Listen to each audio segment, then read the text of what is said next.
Hey everyone, and welcome back to another video. Today, it's time for my review of the Warcraft movie. First of all though, I should be straight up with you, I really enjoyed this film. My personal experience of it is that I had more fun watching this than I have watching a film in quite some time. Now that said, there are problems. I'm going to be going through those in this video. My goal is to be as objective as I can be, even though it is about a franchise that I quite obviously do enjoy a lot. And while many reviews have been oddly critical, I would say, I do recommend watching Mark Kermode's if you want a professional and experienced critic. He's pretty much the best known critic in the UK, and he quite enjoyed it, and I think his opinions are worth a shot. Anyhow, let's hop into the main review.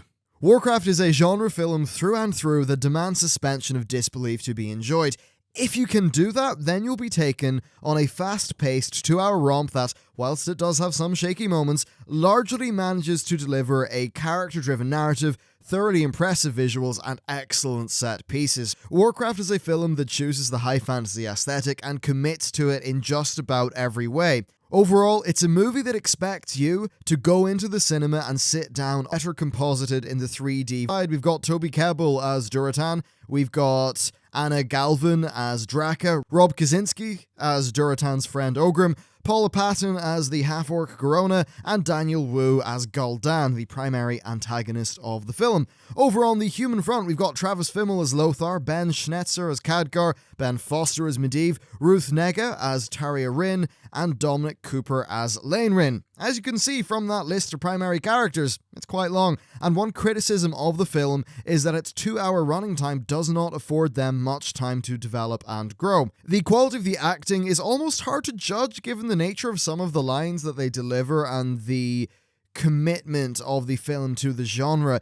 A major standout that doesn't work is Lothar's son. Now, I enjoyed Lothar himself quite a lot, and I really like Travis Fimmel's work in Vikings. I thought he worked really well here. His mannerisms, his quirks, sarcasm, sort of bits of name calling. I thought that was actually all really good. I've seen a number of negative reviews claiming that he's supposed to be similar to Aragorn from Lord of the Rings, which is frankly absurd. Why are we drawing random strings to other franchises and characters who are just not the same character? Quite bizarre. Anyway, King Lane fills the noble king archetype quite well, though he doesn't manage to push past that archetype and character role. Ben Schnetzer does a great job as Khadgar, who is definitely one of the most fun to watch characters in the film. Medivh was a mixed bag in some scenes, but in some scenes he was also quite great. He generally kept you guessing as to his motives, and he had a few really good scenes. Taria Rin could have done with more lines, actually, as Ruth Negga did a brilliant job with her, insofar as the character scope allowed her to do it.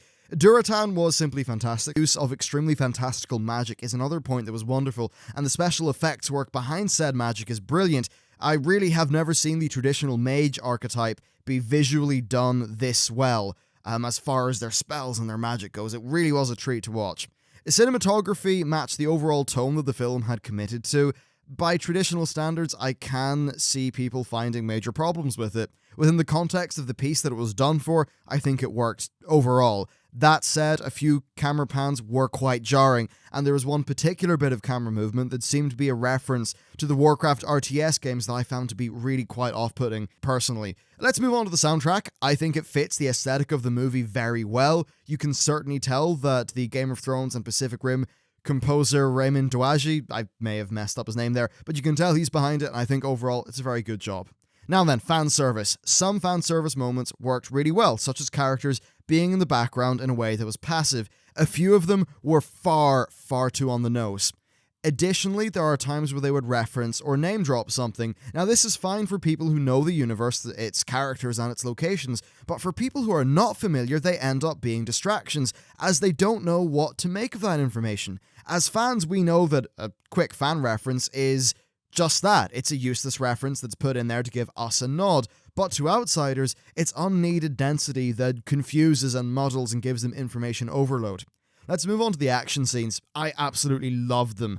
Across the board, I think they felt extremely weighty and not at all held back by its 12A rating. Seriously, some properly violent stuff goes down in this film. The orcs were properly menacing in scale and brutality, which led to some extremely enjoyable scenes. Now, the plot, as you may expect, culminates in a large battle of sorts. It is a tremendous spectacle. Very good things are done with it, and it really has this epic scale while not falling into the weightlessness of similar scenes in the Hobbit trilogy. If anything, it, I think, proved Duncan Jones's ability to direct action, which is something that surprised me given his past films. Another thing which has to be mentioned is the wonderful production design. The attention to detail in the armaments of the various characters was very impressive, as was their ability to make the chunky aesthetic of Warcraft actually work with the live-action human characters. Additionally, the live sets felt tangible and tactile in spite of the fantastical aesthetic of the movie. Some CGI elements, a bit less so, though not to a large degree. Overall, I think the marrying of live sets with CGI elements was a thumbs up that worked quite well. Now that we're done with some of the technical aspects of the movie, how is it as a whole? Well, I think some of the pacing is spotty. There are times where it's cutting between a few narratives at the same time, and it maybe didn't have to. To people who don't already know the characters and locations, I can see that being a bit hard to follow and feeling unnecessarily dense. This pacing, combined with the large cast, means that some key moments don't land as hard as they really should have, something which I think does detract overall from the movie. Now, an upside of the pace of this movie is that there's just about always something interesting taking place on screen. This is a double-edged sword. If you're on board with the film, you'll find consistent fun in this structure, and you'll pretty much be gripped for a solid 2 hours. If you're not engaged, or more accurately, have not been engaged by the film, then I can see it as being a noisy and confusing muddle of campy characters doing silly things. In many ways, it's a movie with love it or hate it qualities mixed in with some genuine problems that people on both sides of the fence agree on. I really think it is unfortunate that the screenplay just had those holes and problems in it, because if some things like that were better, I think this movie overall would have worked significantly better. What I can say from my personal experience of watching it is I had a lot of fun. I really enjoyed the visuals. The production design was great. I really did enjoy a lot of the characters as well. Some of the acting wasn't blowing me away, but it was serviceable for the most part, bar Lothar's son, which was a bit of a pity. I mean, really, it shouldn't have been in there. Yeah, that was a mistake. Some fan service stuff got a little bit too overboard. Some of it was deftly done, some of it not deftly done. Overall, though, I had a lot of fun. I'd say I enjoyed watching this film more than most films I've watched in the last, say, 2 years. I enjoyed it that much. That said, I think, say, Civil War, right? I enjoyed Civil War. I had less fun watching Civil War than I had watching this, but I think Civil War overall is a better film, if you kind of get what I mean with that. Now, I do want to address the critical response of this film.